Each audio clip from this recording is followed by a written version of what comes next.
Good morning, good afternoon, good evening, depending on where you are in the world today. And welcome to Building a Go-to-Market Strategy to Launch Your MSP or Methods of Lead Generation. My name is Eric Anthony, and we're going to go through a lot of interesting stuff today with the help of my special guest, Aris Demosthenous. And yeah, okay, there we go. Sorry, was waiting for the slides to update. So, as I said, my name is Eric Anthony. I'm the principal of customer experience here at SolarWinds MSP.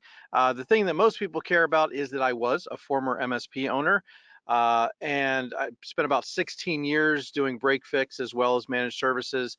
You can always reach me at eric.anthony@solarwinds.com. But most importantly is my presenter today. Aris is the training content manager for customer success here at SolarWinds MSP. He has almost everything to do with making sure that you guys have a great experience with the MSP Institute. And if you haven't checked that out, we're going to show you where you can access that a little bit later on. But Aris, tell me a little bit something about yourself that's not on this slide. Oh boy, okay. Let's see here. I have been in the space since 2004. Started cold calling actually MSPs in 2004 to get you guys interested in a tool for managed services before we really called it managed services, it feels like. I spent 8.5 years consulting with MSP business owners one-on-one, probably worked with over, I guess, 1,500, maybe closer to 2,000 businesses in that regard, in the consulting perspective. Then even sold to you guys as well directly after, of course, the inside sales track. Probably sold a good 500 or so MSPs on top of it all. So I've been in the space in a few different capacities for about 15 years now, actually, as of this month. And my job now is, instead of helping and consulting MSPs one-on-one, is to somehow, with the help of Eric and a few others, of course, over here in our group, to provide training to our 23,000 customers in a one-to-many environment. And that's where the Institute sort of comes into play. Yep. So what we're trying to do is we're trying to assemble all of these experts, and Aris is being rather modest when he's, talking about the sales experience and stuff. He has a broad depth of knowledge when it comes to that kind of thing, and more importantly, specifically in the MSP space, not only uh, selling to you guys, but also helping you guys sell to your customers. And that's kind of what we're going to talk about today a little bit. So with that, Aris, do we have another housekeeping slide? No more housekeeping slides. Okay. I'm not sure if we're recording. I know we are recording this. I'm not sure if they'll be posting it or not, guys. By all means, as we move forward, Eric will be manning the question panel. Eric, do you want to talk about that? Yes, that's what I was going to do. Since we don't have a slide for it, I was just going to talk about it. So number one is we would like you guys to ask questions. So please go ahead and put your questions into the questions window. Now, it is important that you use the questions window for a couple of reasons. Number one, because we're not monitoring the chat window. The chat window is specifically there uh, for chat, and the questions window gets kind of busy during these. So we want to make sure that all of the communication happens in the question window, because that's the one that we're monitoring the most.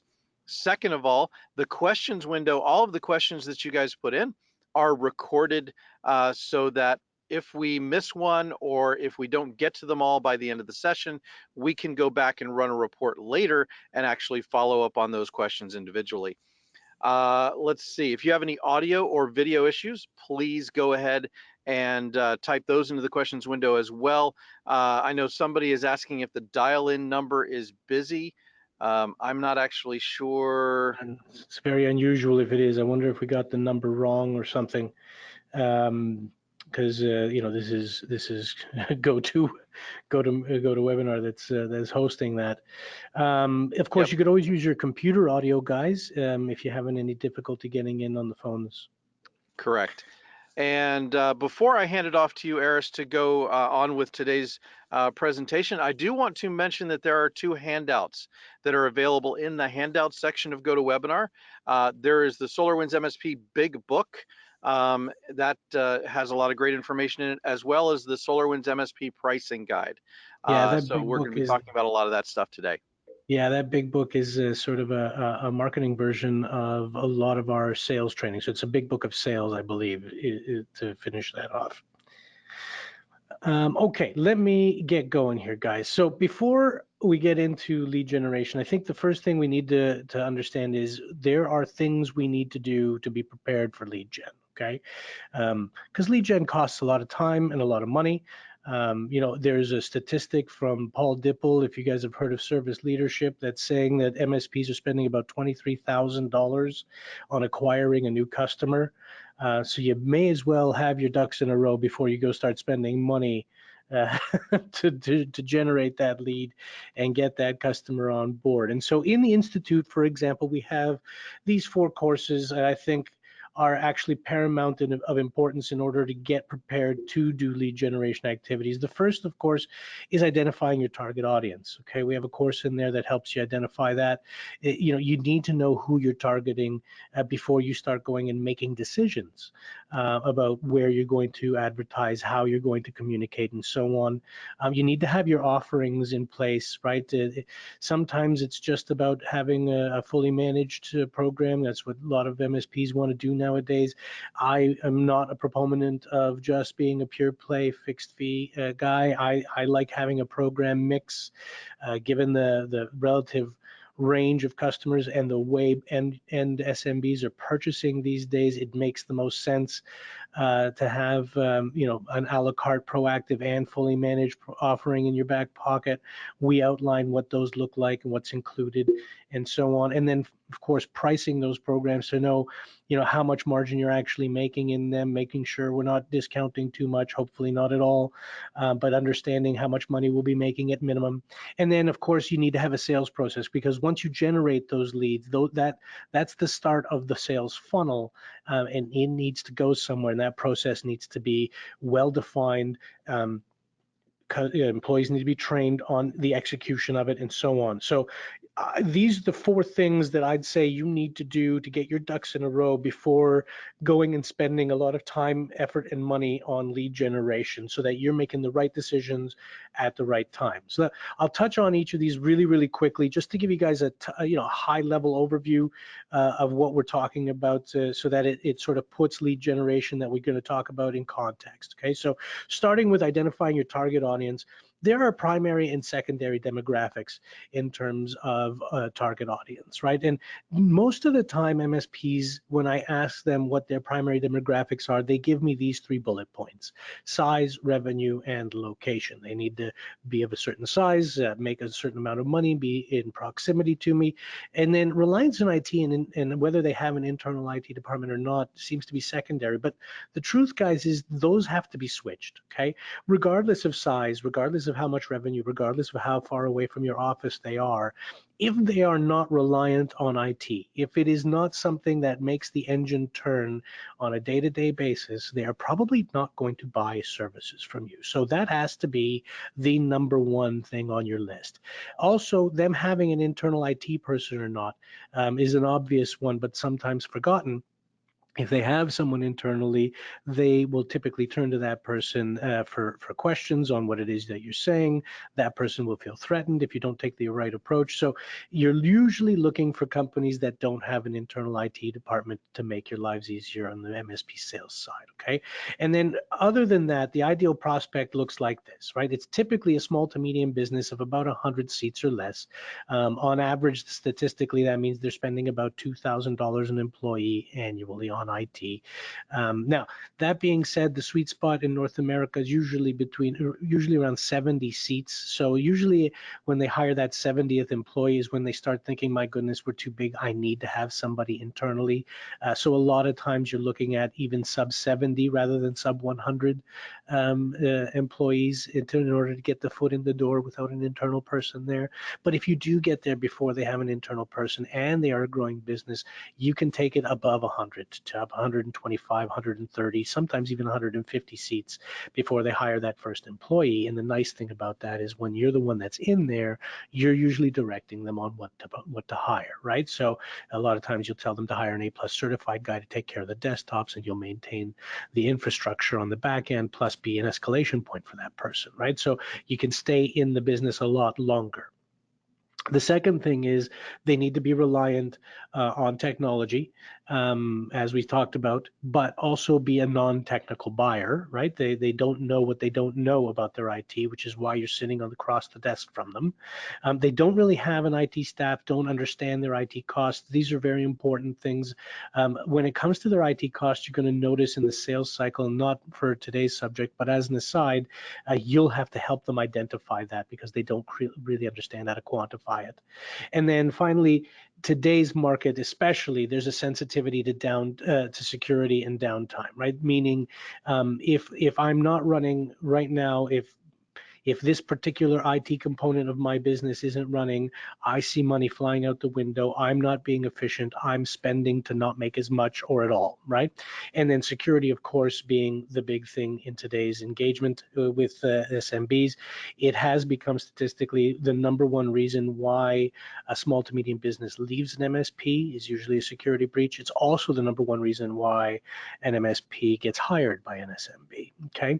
So those are the big things to keep in mind when you're thinking about your target audience. Of course, we have a course that outlines this in a lot more detail and gives you a little bit of background and a little more information, but at a really high level for today's purposes, this kind of gives you an overall identification and picture of what it is we're talking about when we're talking about a proper target audience or prospect for managed services. Okay, so that's great. We know who we're talking about. And then we got to talk about what we're selling. Like I mentioned before, a lot of people like to stay in that fourth column there, in that fully managed, all you can eat fixed fee engagement. It is the holy grail of managed services for sure, or has been up until this point. However, having that proactive program is fantastic. My probably favorite one of them all, because you're providing a high level of value to the customer, but at the same time, not on the hook for that unlimited remote and on-site support component that comes with a fixed fee program. So here, all we're doing is maintaining the status quo, right? We're going to take care of the car. We're going to do the oil changes, the tune-ups. We're going to check the tire pressure, make sure the fluids are topped up, do all the things we need to do to make sure that car is safe and fuel efficient for you and your family. But when you go get into an accident, we're going to charge you for it at the proactive level. Whereas at the fully managed level, we're going to the labor to fix even the accident is included. And then at the a la carte level, completely different sort of way of doing this.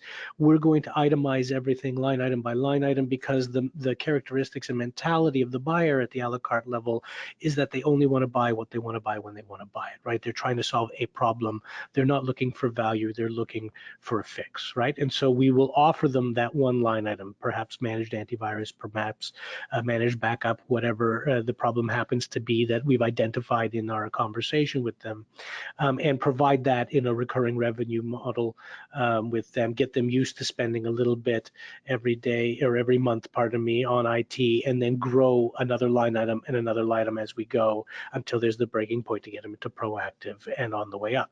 And today we see the emergence of this threat monitoring program as well, right? So because of the importance of security and the pressure that it's putting on the MSP market, SMBs are starting to require more detailed security services, and a threat monitoring service, from a SOC with SIM management and threat hunting and detection is basically what we're looking for nowadays. Sometimes with things like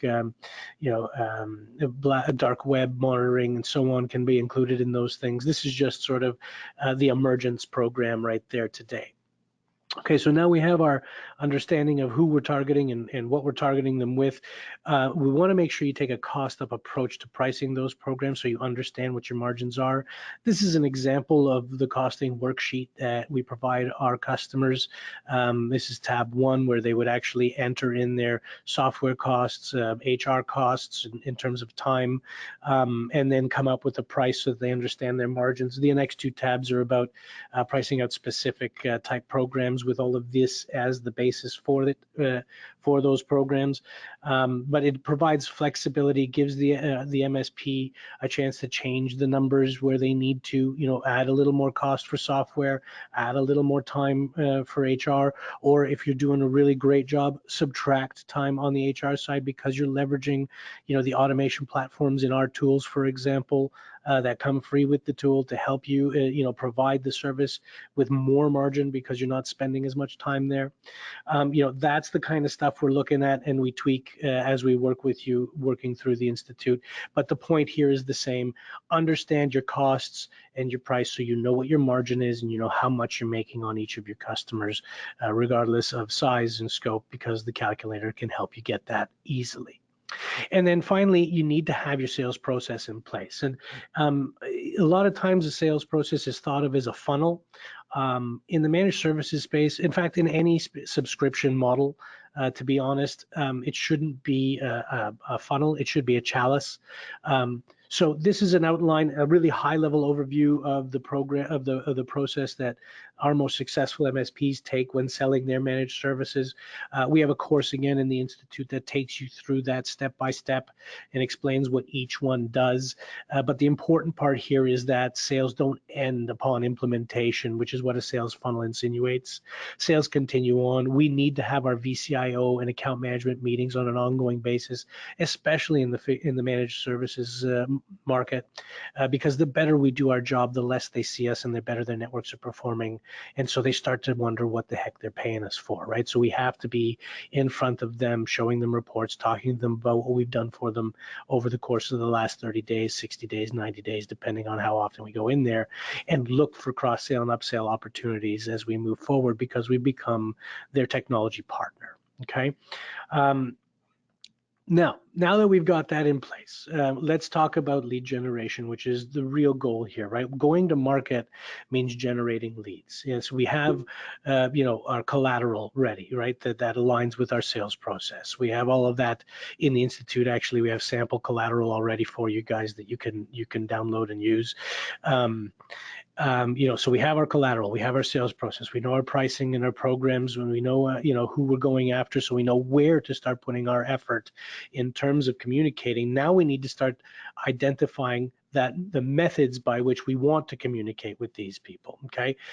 There are a ton of methods that you can use to generate leads. Obviously, this is not an exhaustive list, and it is quite substantial, right?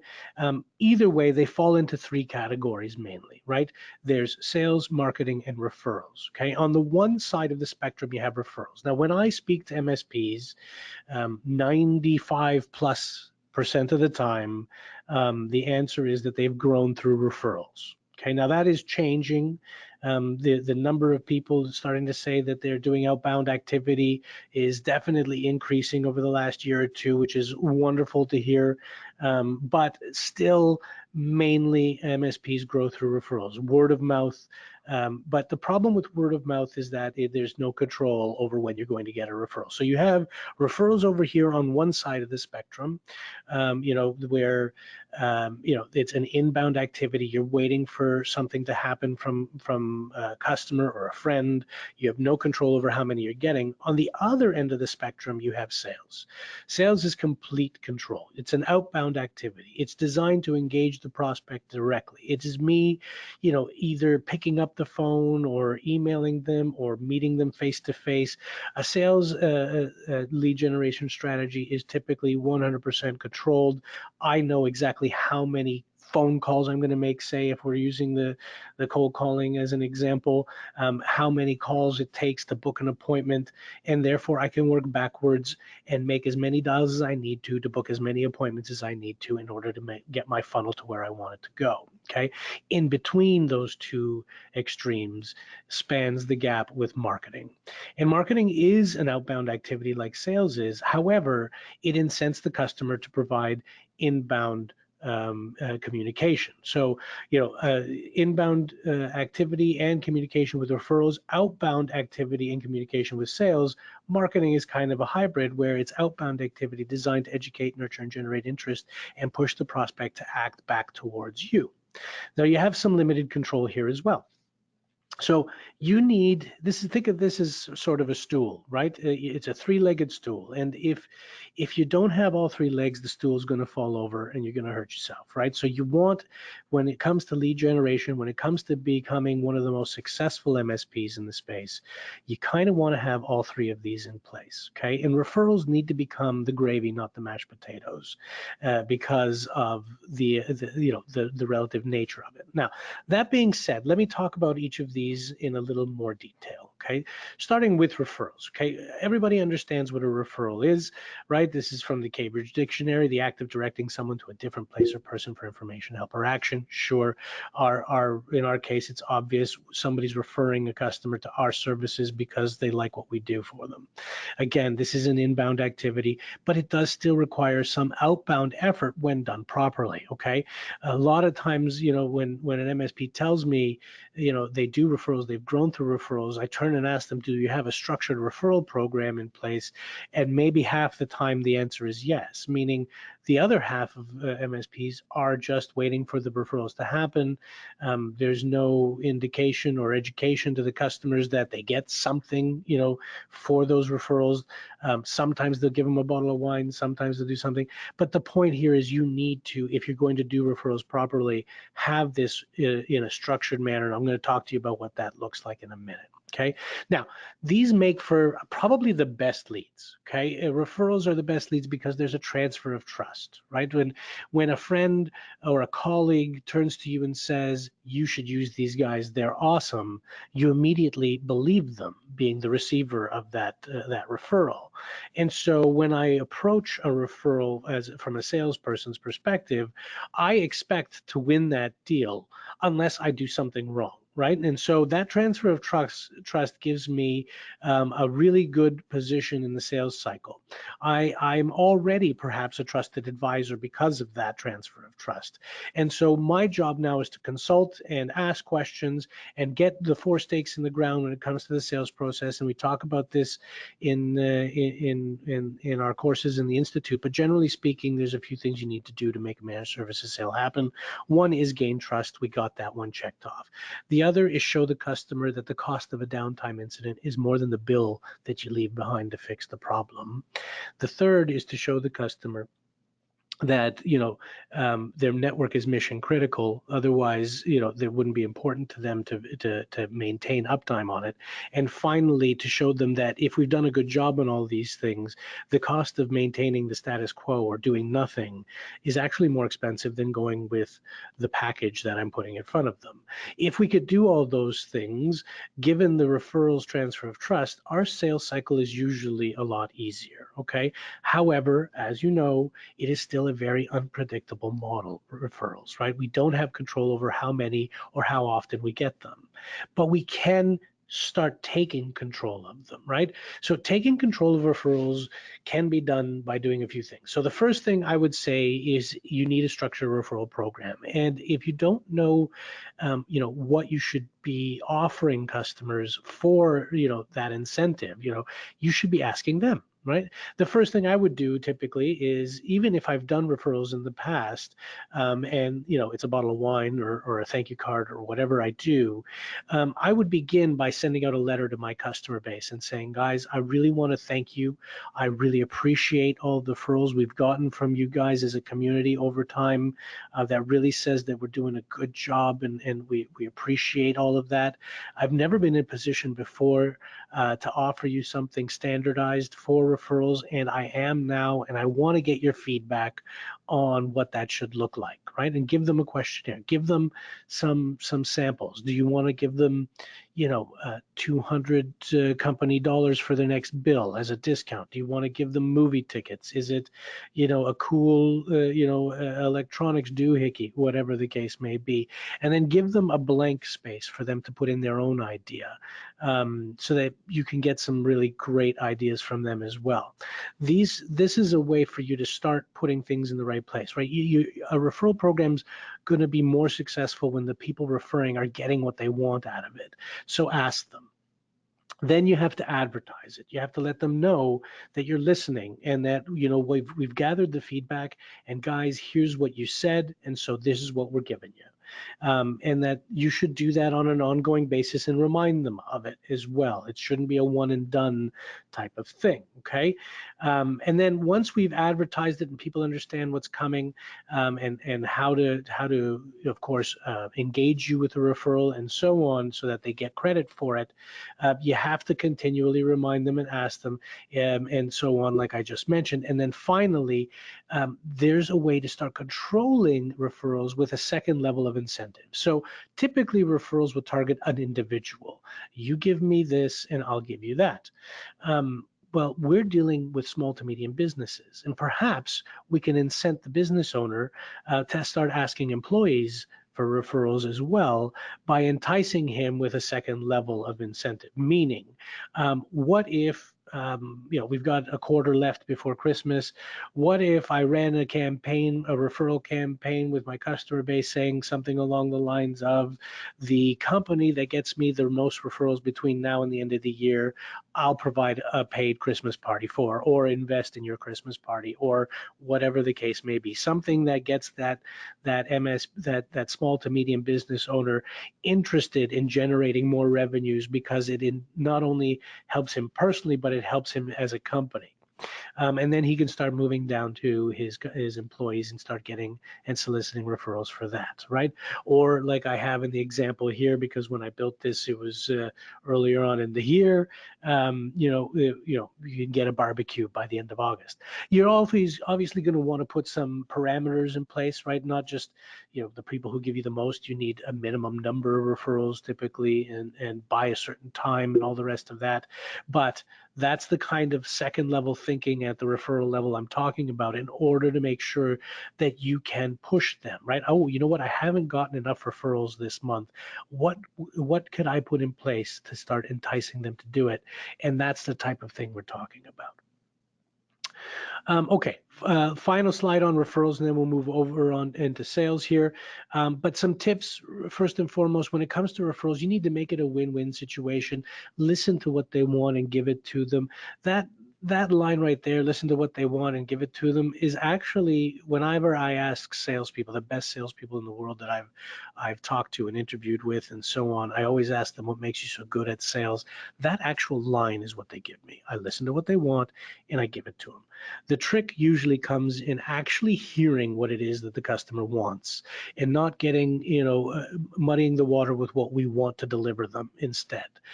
So sit back and relax, get the information from them. If you're talking, you're probably not selling. Ask questions that are not yes, no, that are open-ended. Get them to talk to you, and you will find what it is that they're looking for. The same is true for sales. The same is true for referrals. That questionnaire that we talked about in the last slide could be all you need to get that information. And of course, keep providing a great service. Otherwise, they won't want to refer you. Okay. Next, it's best time to get a referral, and this is a little trick that I've learned over time, is actually during your onboarding. You've convinced the customer that this is a great thing for their business. They're excited. It's the beginning of your relationship. You just signed them. It's the time to say, hey guys, while we're doing this and going through all of this, is there anybody else you think this could benefit? And generate referrals that way. Get leads from the new hires as customers, and then but make sure that this is not the basis of your growth strategy, like so many MSPs out there. Okay, this is an extra. This should be on top of what your effort looks like when it comes to sales and marketing for lead generation and go-to-market strategy. Okay, now regular contact is key with your customers. Newsletters, your account management meetings, whatever, just picking up the phone to say how things are going. All of those things are important in maintaining that relationship, especially in a subscription business, and that'll help keep reminding them of the referrals as well.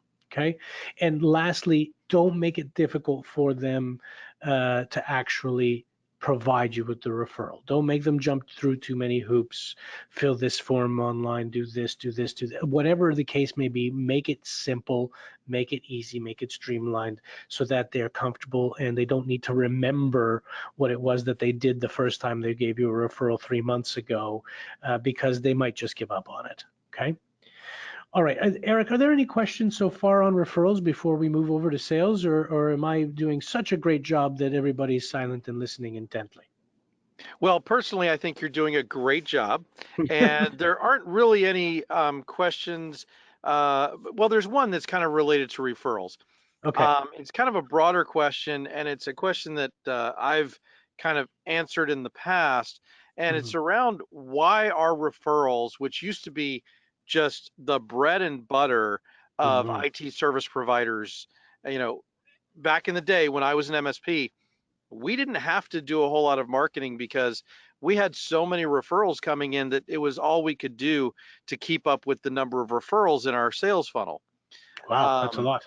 yeah, it was great. Well, we were in a small area with not a lot of options, and so, we got Hmm. recommended a lot. That's Uh, great. but I think, in my opinion, and what I see is happening out there in the industry, is that referrals are starting to drop because there's more saturation in the market. There's more competition out there.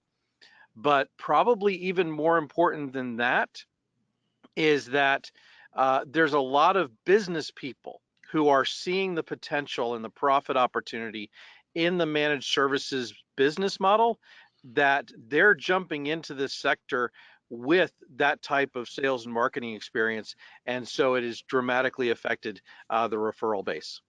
Sure, sure. That's a good point. And guys, just to piggyback off that a little bit, I want you to understand that in North America, especially, and other parts of the world, but especially in the US and Canada, we are in a commoditized market now, right? Things are shrinking. Private equity groups are coming in and buying up, large MSPs. Larger MSPs are buying up medium-sized MSPs.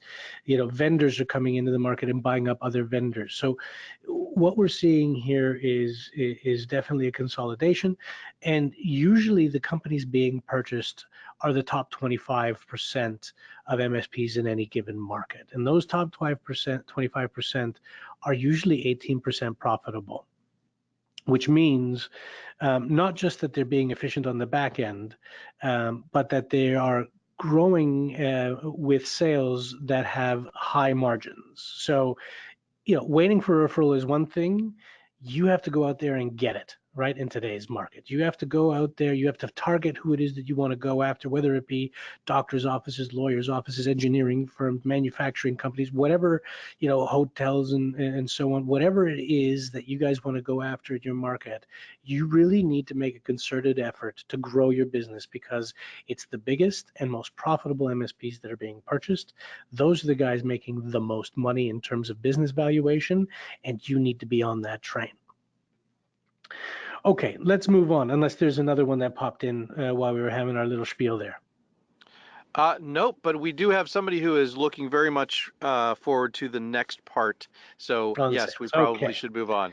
All right. Now listen, when it comes to sales guys, we have, I don't know, 6 or 7 courses in the Institute right now just on this topic. So I'm certainly not going to get through everything you want to get through. We're focusing specifically on lead generation activities today, right? Because that's how you're gonna get that funnel going. So there's a couple of ways to do this. One of them is a strategic partnership when it comes to generating sales leads. Okay, we can work with industries that target the same customers. For example, you and a VoIP provider might target the same small to medium businesses, and that VoIP provider might not have an internal IT division. It used to be once upon a time that, if you recall, when you set up a VoIP system, they were getting you to install servers and so on and so forth, right? It was a lot easier back then, but still, a lot of times VoIP providers have a really good relationship with their customers. They get called for IT problems, and a lot of them don't have the staff to solve those problems. So finding one of those people might be a nice way to start getting a little extra money without having to do outbound sales activity yourself. Another sort of quasi referral, right, is a strategic partnership. practice management software vendors for medical, for example, or legal, or dental. All of these guys, same kind of idea. Document management for legal and other, and so on and so on and so on. Okay, so a lot of these vendors can be targeted and worked with to get a little extra work when it comes to solving problems for their customers. Those customers then become your customers. As you solve problems in the traditional model, you turn and back end them into an MSP model, or even better, before you even help them the first time, you can get them on a contract to help them out. Okay. Now, the levels of partnership are going to depend. You can have referral type of strategies with these guys where you're just throwing things over the fence at each other. You can have, places where you fill in each other's gaps. You can increase their scalability or your scalability depending on the vendor partner that you're aligning with. And of course, this might even get you into a brand new customer base that you didn't have before. But generally speaking, you're going to want to take control of sales. And I know people hate it, and they go, when I say cold calling, but still to this day, cold calling is probably one of the most effective outbound sales activities you can do, whether that's door knocking or whether that's literally picking up the phone and cold calling.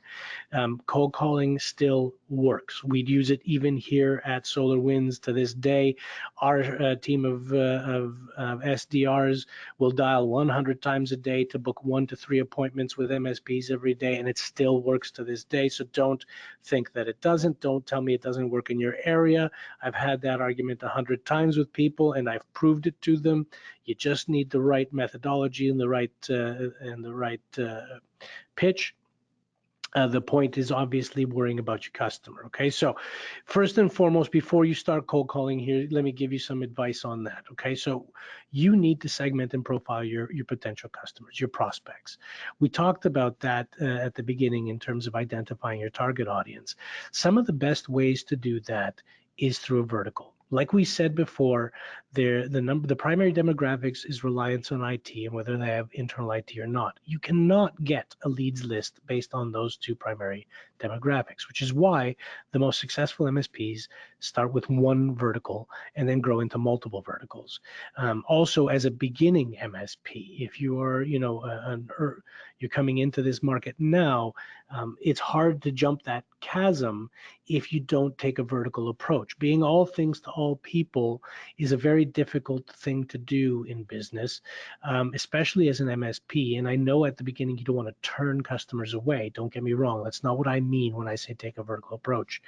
I just mean if, regardless of where they're coming from at you, from a referral perspective or a strategic partnership perspective, like we just talked about, take those companies on, don't get me wrong. But when it comes to your effort, your money, and your time, you should take a vertical approach and become an expert in that one vertical. If I'm going to look at doctors as an example, and maybe we should use that throughout the whole thing, if I'm going to look at a doctor's office as my vertical, I need to understand who they are, what they do, where they go, what they read, all those things, because I can be seen as an expert in the medical community as an IT professional by speaking at association meetings, by showing up at their trade shows, by writing an article for their association newsletters, by advertising in the same periodicals that they all read, right? Like everywhere a doctor turns, they start associating my company name and IT with their industry. And that is the type of marketing that'll help us generate more leads down the road. And it also helps us with our outbound sales activity because it makes us pointed, right? Yes, we still need to know size, location, revenue, all that stuff. But when it comes to a targeted message, a message that's going to interest me on the other line, when you pick up the phone, remember, the first thing that I'm doing is not listening to you. I was engaged in something already. My mind and my thought process was deeply involved in that thing. And you are now calling me to talk to me about something else. And so when you look at doing a cold call, there are 4 parts. And the first part needs to be breaking that customer's preoccupation, that prospect's, pardon me, preoccupation. They have to stop thinking about what they were thinking about and start listening to me. Now, when I used to cold call into the States, it was a lot different depending on the area that I would call into, right? Like if I had Minnesota as a state, for example, when I called into Minnesota, the best thing I could do was small talk, right? It was, did you catch the Vikings game on the weekend? Did you know, how's the weather? Tell a joke and make them laugh. If I could get the person giggling in the first 30 seconds, I was probably booking an appointment, right? So that's Minnesota. Turn that over to New York. And if I try that tactic in New York, I'm going to get hung up on left, right, and center. In fact, I did. That's how I found out about that actually happens. You know, New Yorkers are very much time is money. So in New York, the way I broke their preoccupation was picking up the phone, them saying hello, and me saying hi. I'd like to book an appointment, and they'd be like, "What? What for what?" And then I got into my pitch, right? So you need to know your audience, like we talked about before, so that you understand how to communicate with them. And cold calling is no different. Start by breaking their preoccupation. Then show them that you know who you're talking to, right? That knowledge proof section is incredibly important. Give them 3 things that you know about their business. If I'm going back to the doctor's office example, it'd be things like, hey guys, I know that, the way you schedule appointments, the way you access electronic medical records and adjudicate insurance claims are 3 of the most important things to you, and they're very reliant on your practice management software. Now, we've put together a service package that ensures uptime on that practice management software and these 3 very critical business services that you perform on a daily basis. Because we know that if you walk in the morning and you don't access your schedule, that makes for an even longer day, right? Or if you can't have your electronic medical records ready to hand, the doctor's handcuffed and maybe can't even prescribe something, right? And so these are the types of things that we will do to make sure that your IT supports your business, so you can keep doing what you do best while we keep doing what we do best, right? And don't leave and don't stop there. The next thing you have to do, and this is probably the hardest thing for people to do, is ask for the time, ask for the appointment, okay? And that would be, hey, how's Tuesday at 2:00? Don't tell them when are you free, right? Give them a time. If they're interested, they will turn to you and say, no, that time doesn't work for me. How about 4:00 on Tuesday instead? Okay.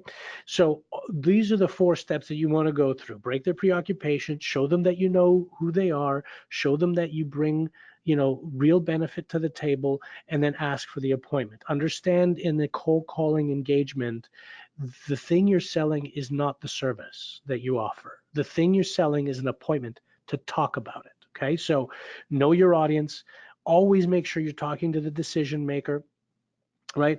Getting past the gatekeeper can be difficult sometimes. For the doctor's office, for example, if I'm calling between 9 and 5, I'm only getting the gatekeeper. The doctor is seeing patients at those times. The doctor is likely the person I want to be talking to. So when is the best time to call a doctor's office? Probably before 9 and after 5, right?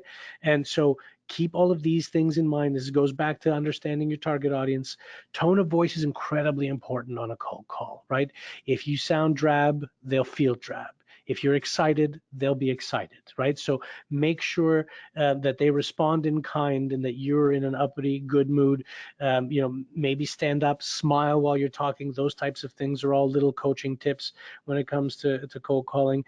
And finally, keep track of your metrics. When I was a cold caller, the best thing I did for myself was build a graph, a chart. And I had a bunch of columns across the top. And the first column was number of dials I made. The second column was gatekeepers I talked to. The third column was decision makers I talked to, and the fourth column was appointments that I booked. And then across down the left-hand side, the rows were 8 to 10 a.m., 10 to 12 p.m., 12 to 2, 2 to 4, 4 to 6. Okay, I worked a couple extra hours in the day. Those were my windows, and I started keeping track, dial by dial, gatekeeper by gatekeeper, business owner by business owner, and booked appointment by booked appointment. And each tick that I made, I could now stand back and look at that after a couple of weeks and realized there was a pattern. And in fact, there was. I realized that the best time to call was between 8 and 10, for example. And so I got back past the gatekeeper. I got straight to the decision maker. They were always there early. They were picking up the phone. I was booking the most appointments at that time. And so nothing would get in my way in terms of a distraction between 8 and 10 in the morning. Right? These are the types of things you got to do to get better at cold calling. But trust me when I say it, cold calling works. It works to this day. It'll continue to keep working because people talk to people and people like talking about their business. Now, you can go out and hire people to do this for you as well.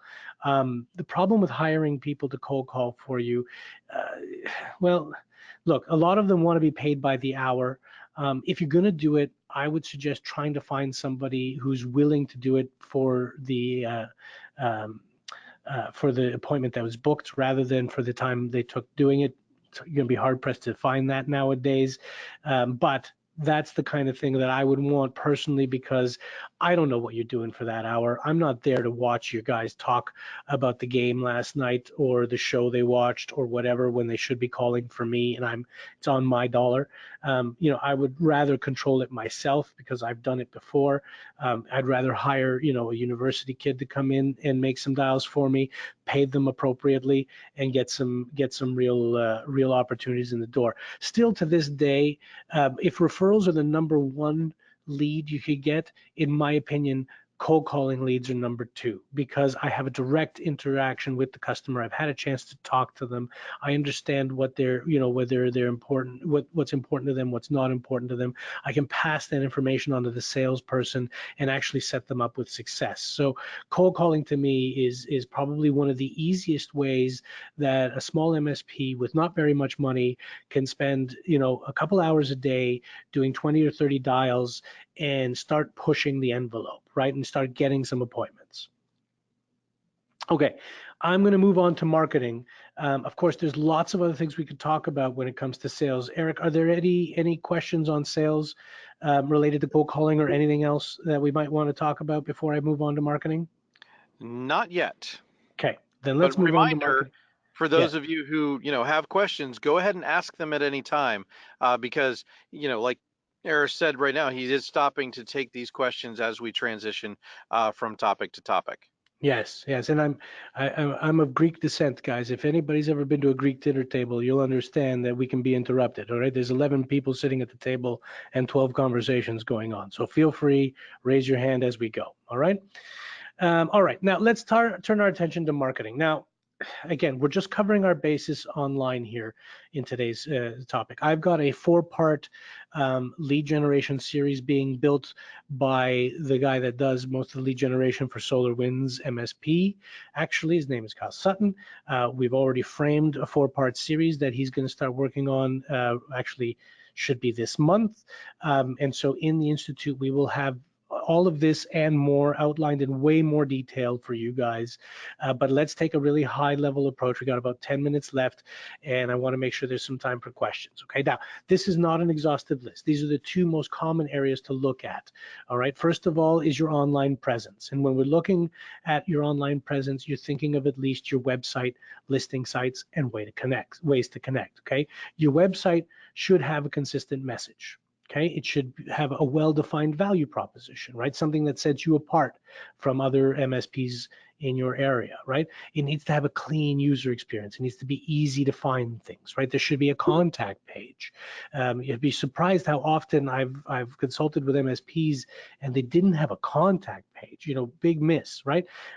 There needs to be a call to action in the appropriate places, in multiple appropriate places, meaning what do they do if they actually want to communicate with you after that? That needs to be there. Otherwise, it's all for naught. And you need to have fresh content regularly as well, especially for that column on the right-hand side when we start talking about SEO. Okay. Furthermore, and lastly, it does us no good to have a website that I cannot track in one way or another. Okay, so make sure that we have the proper software involved so that I can see what people are clicking on, what people are hovering over, how people are interacting with the website so that I can continually improve it. It also is not a one and done. Okay, listing sites are very similar, right? As consumers, we use ratings online for things like restaurants and products all the time. In business, we need to be on the other end of that so that our possible prospects also have somewhere to go for their research, just like we do, right? And so these are sites like the Better Business Bureau or Google Business or Capterra are all good places to start, okay? And then finally, ways to connect.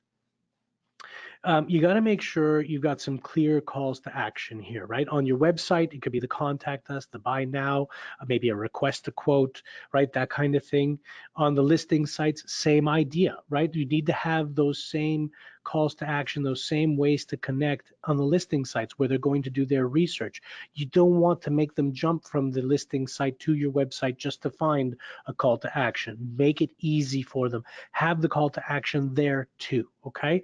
And then use website tracking tools like Google Analytics to gain insight into how people are interacting with your online presence, okay? That's really key. All right, so you've established your online presence on the left-hand side here with your website. You've dedicated time to updating and getting your listing sites where you want to be. You've created ways for people to connect with you. Now you can turn your attention to advertising, right? And the age-old SEO versus paid. Some people say, easier to start with paid and then move over to SEO. Other people say you need to really start SEO before you go to paid. The fact of the matter is they're both quite helpful. They both help bring people to your web property, right? It can be paid or free. Free takes a lot longer, obviously, a lot more effort and time. And is likely the most valuable in the long run would be the free option, but it'll take you time as you need to know the market. You need to be able to create fresh and relevant content regularly in order to start getting really well indexed by the engines, okay? So there's a lot of effort in free. However, it should be your long-term goal, okay? Because once you built up that traffic, with your SEO engagement and so on, you can then start to build ads against that traffic. This is what you've heard in the industry called retargeting, okay? We'll touch on this in the slide in a minute. But retargeting is what happened. And then, of course, tracking, okay? So like everything else, you never want to start an advertising campaign without tracking, right? It helps you measure, optimize, and learn what works and what doesn't. It's imperative that we have that in place. Okay. Now let's talk about your website for a minute, because this really is the cornerstone of your online presence and advertising, right? And so let's break it down from a structural and an optimizing perspective. Looking at it from a structural perspective, you need to understand the buyer's journey. Okay, there are 4 phases to a buyer's journey when it comes to marketing and such, which is what we're really doing when we're looking at our online presence. Okay, it's awareness, interaction, engagement, and finally purchase. Okay, so in awareness being, they're interested in finding out information about this. They go on Google, they do a search. Oh, your website has information on that. They start reading it. Interaction is like, is basically getting them to go from this page to the other page to dig deeper and get more information or find out a little bit more about our particular pricing or services or what have you. And then engagement is when they click that call to action button, whatever that was, like we talked about before, whether it was, filling out a forms field, whether it was a contact us, a buy now, or whatever. That's really where we start getting engagement. And finally, purchase is when we take that and get them to buy, right? So knowing where they are will help you decide how to communicate with them and push them towards the next step. Okay, you should be aligning this understanding to your site's navigation path. Okay, so when you're building your site, you should be thinking about that buyer journey. Are they in the awareness phase? Do I have that taken care of well? Are they in the interaction phase? Is it easy for them to find what they're looking for next? Are they in the engagement phase? Is it hard for them to find, how to communicate with me or what my pricing or what have you is? And are they ready to buy where they're really, they're really in that place where they're asking the right kinds of questions? You need to make sure that your website aligns to that, okay? Now, as far as, I get the question build versus outsource all the time. So look, both work. Let's be honest. Okay. There are a lot of templates in things like WordPress, even, for example, that are effective and do well with search engines. So you could totally build, not a problem. And there are enough designers out there that can help you get there relatively inexpensively also. So uh, either way, right, all you need to do is ensure that you're building the site with the user experience in mind. Okay. And it's a good idea to build it, by the way, mobile first in mind rather than and desktop secondary, right? More and more users today are finding information online, going to websites on their cell phones and tablets, and less on desktops as the years go by. Not only that, but if you do mobile first, it translates well to desktop. If you do desktop first, it doesn't really translate well to mobile. So my advice here is it doesn't matter whether you bill or outsource, okay, but just make sure that you align it to your buyer's journey and that you build it with a mobile first experience in mind, okay? And then make sure that it's scalable, right? It's easy to maintain. All the pages are indexable by the search engines, not just your landing page. A big mistake people make sometimes there, right? Make sure that every page can be indexed. Make sure there's a clear navigation path. Make sure there are clear calls to action, right? Note, using form fills will help you capture that information as well. And then on the optimization side, my advice here is use language that they use, not language that you use. A lot of times we have internal acronyms and so on. You want to stay away from those types of things. You want to use what it is that they're searching for. You can actually try doing searches online, and the Google autofill will help you figure out what it is that they're looking for, right? That kind of stuff. Understand your audience, and make sure you're speaking in their language, okay? And then leverage things like FAQs and pricing pages and testimonials as well, right? Watching what users are doing online using Google Analytics and Google search tools and Google's autocomplete function, like I just said, can help you understand what people are searching for, okay? And then make sure you take time to test it and ensure it acts the way you expect it to, and that your placements are appropriate for your page designs, right? Your call to actions, for example, should be in the right spot. Okay, that's my spiel on optimization. Quick, I guess, website tips here, right? Ensure all the pages are searchable. Avoid the PDF only files, right? If Google can't index it, it's not going to rank. Every page should have a purpose. The better engagement, the higher the ranking, right? Avoid acronyms and coin terms. Use clear search phrases used by others, right? Think, what would I search to get this result? Using that autocomplete function can help. H1 tags are actually, I don't really have time to go into those right now, but if you look those up, it's basically a little piece of code that lets you know where you're coming from, where you're going. So that might help give you a little bit of insight into, how to do things. Footers should be there with your product portfolio or service portfolio. Websites with blogs, by the way, get 55% more traffic than websites without them. Blogs are huge when it comes to the SEO side of the fence. So if you're not an active blogger, maybe it's time to think about it, right?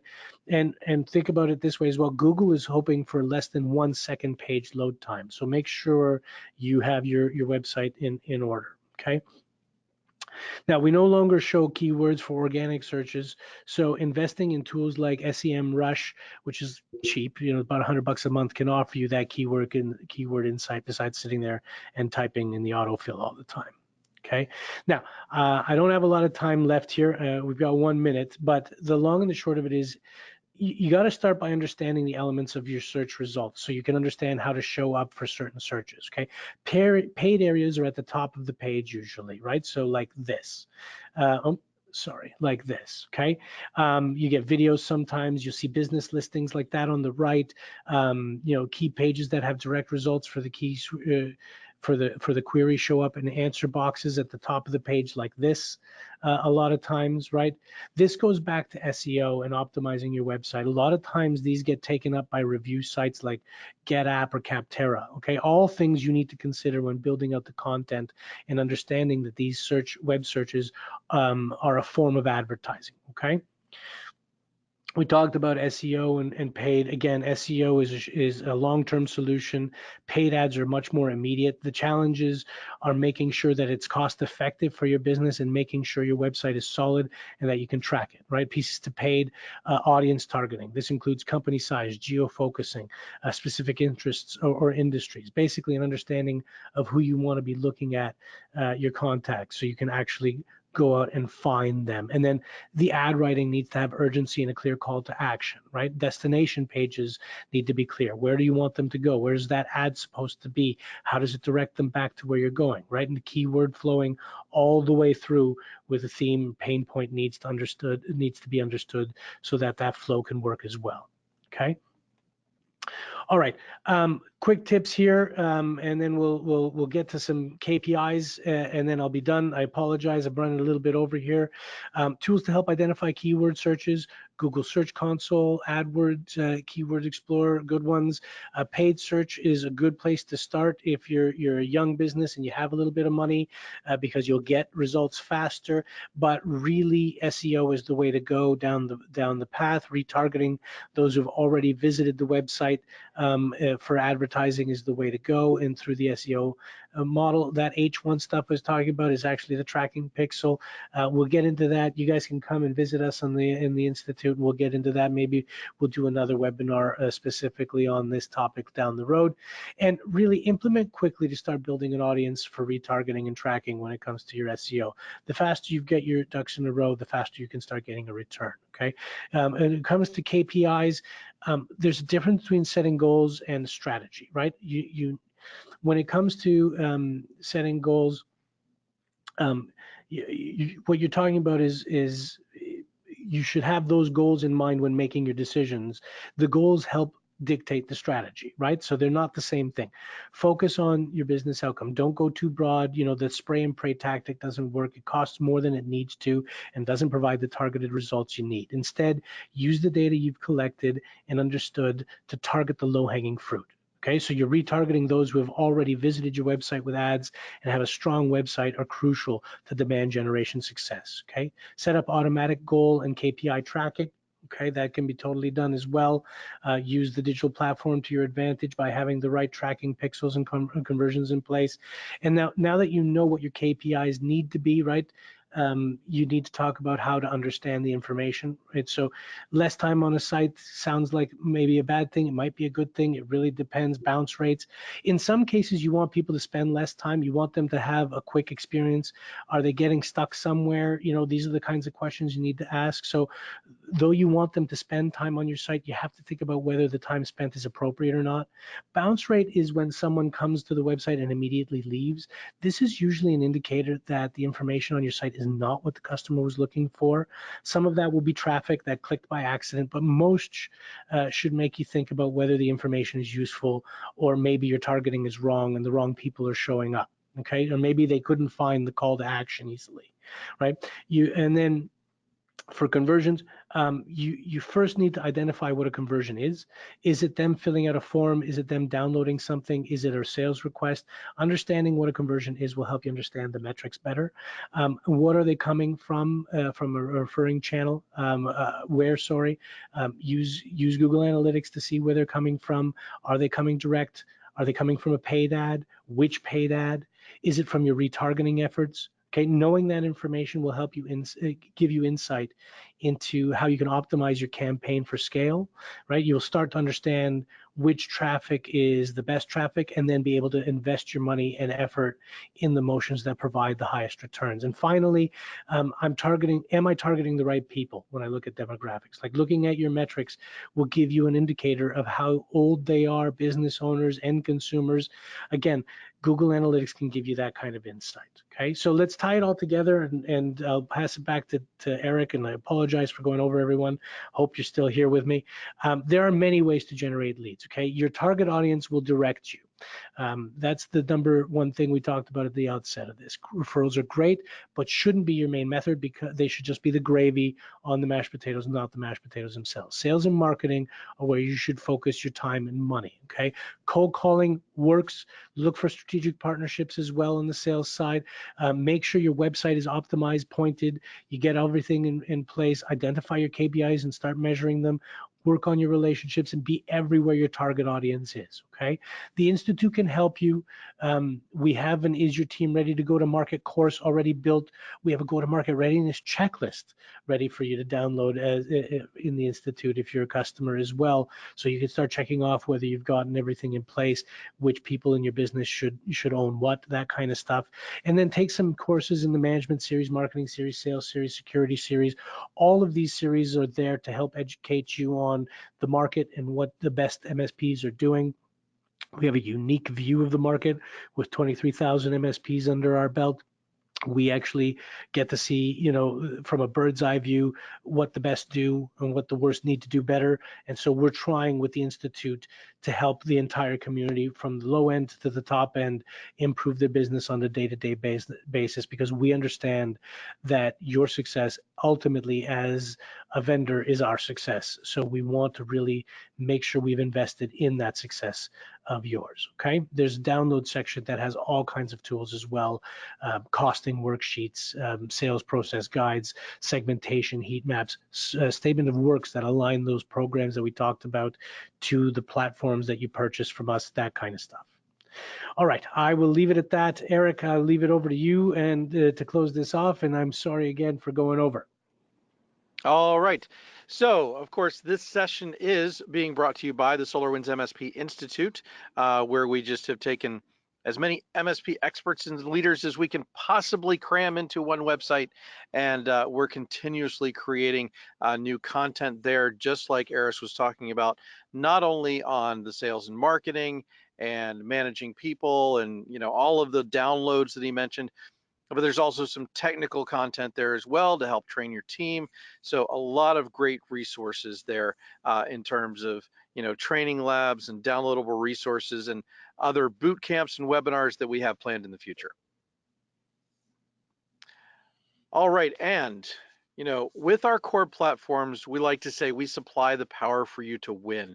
And of course, we have two major platforms. If you're not familiar, we have SolarWinds N-Central, which is available in on-premise or hosted form, as well as our SaaS product, SolarWinds RMM.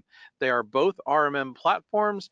They do basically all the things you see there in terms of patch management, managed antivirus, monitoring alerts, all of those cool things, automation and scripting, the things that can differentiate your IT services business from the rest. They do it in a slightly different way. So let one of our sales reps help you determine which one matches your business and your workflow best, and we'll be able to help you, transform your business and get it to the level that you need to, especially in terms of management and automation of all the different IT pieces that you need to put together for your customers.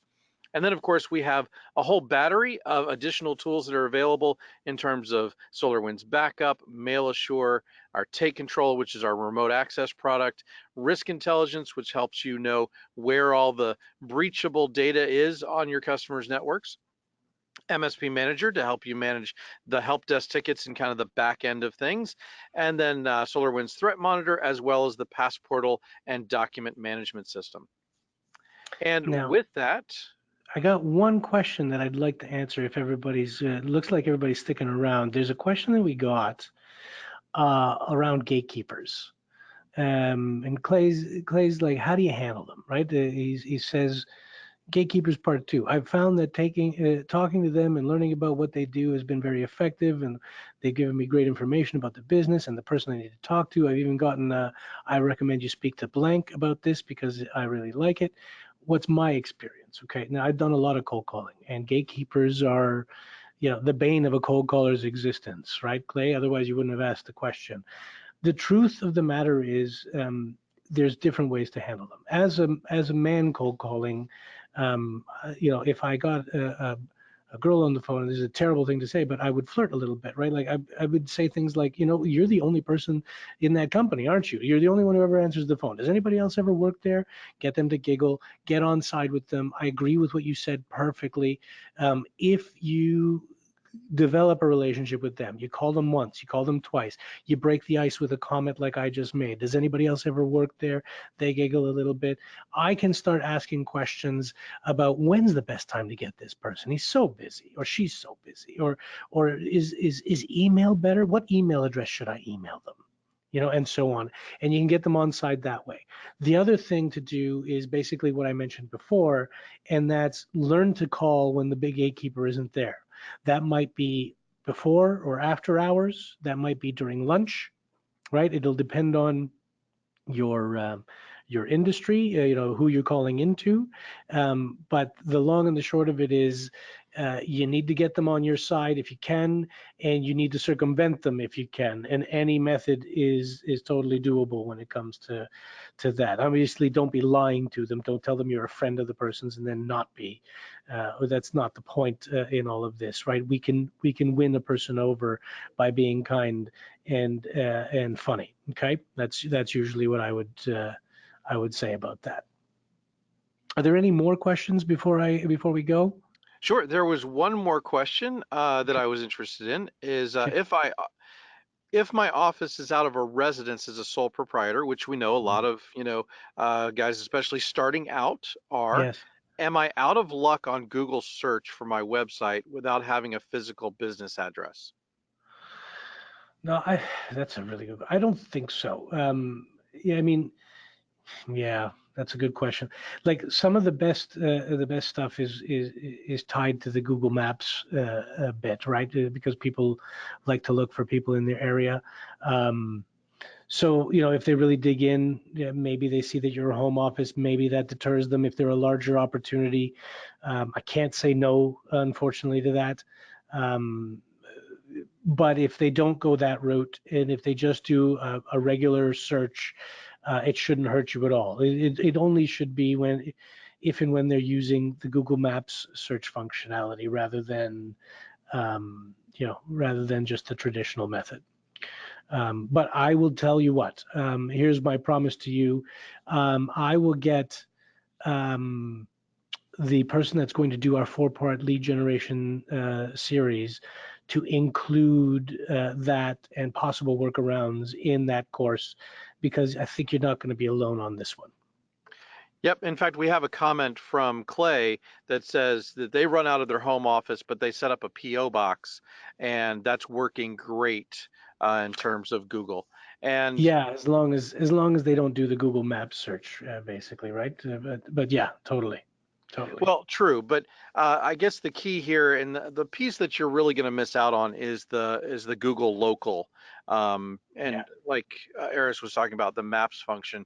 But in terms of your website itself, there really shouldn't be any effect on your website, just the Google local aspect of it.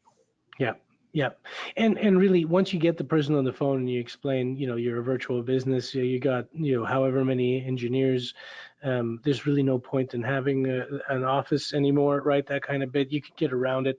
It'll be the bigger customers that you have a problem with. They, rightly or wrongly, they tend to look down their noses if you don't have an office. And what I mean by larger, the 100+ seat organizations typically.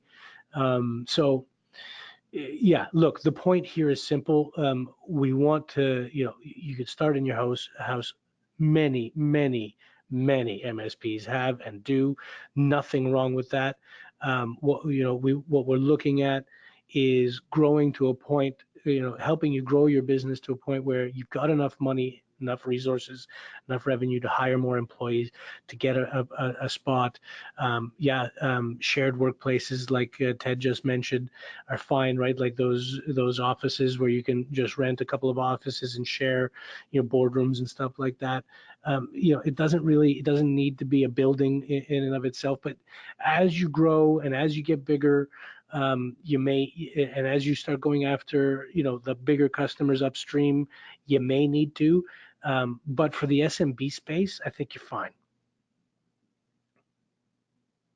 All right. And one thing that I would just add to that, and it kind of goes along with the whole theme of what Aris was talking about today, is them looking you up and finding out that you're working out of your home or anything like that is secondary to getting them interested in the first place. Um, Good we point. have to start with step one before we're worried about step two. That's true. I mean, if they're looking you up, obviously there's interest, so you've done something right. All right. And with that, I think we're going to go ahead and close today because it is quarter after. The Yep. biggest question I have received today is whether or not this webinar is going to be available in a recorded format. I am not sure of that, and I have not been able to confirm it with the marketing team as of yet.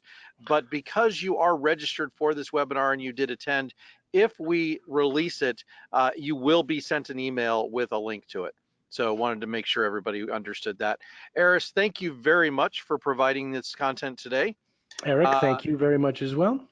no problem. Anytime. I love doing these. You know that. Uh, any last words for the audience? No, no, guys, listen, we're here to help. I guess those are the last words. The Institute, SolarWinds as a company, is investing quite heavily in MSP success. Yeah, and so hopefully, if you think about a customer or a vendor in the future, you at least give us a call, because our goal isn't just to sell you software. It does no good to give you a tennis racket if we don't teach you how to play tennis, right? And so we're going to take all the information that we've learned over the last, oh, geez, almost 20 years in business in the space, working with as many MSPs as we have, and we're going to try to get you to where you're going faster. You're probably going to get there on your own, don't get me wrong, but what might take you 2 years to do on your own, maybe it'll take you 6 months with a little help from us, and that's our goal, is to get you as profitable and efficient as possible in as fast a time frame as possible. All right. Great. Thank you, everybody, for showing up today, and especially for all of you who stayed for the extended version of this webinar. We really appreciate you guys taking the time out because we know it's valuable to you in terms of your time. So thanks again, and we will see you on the next one. Have a good one, everyone.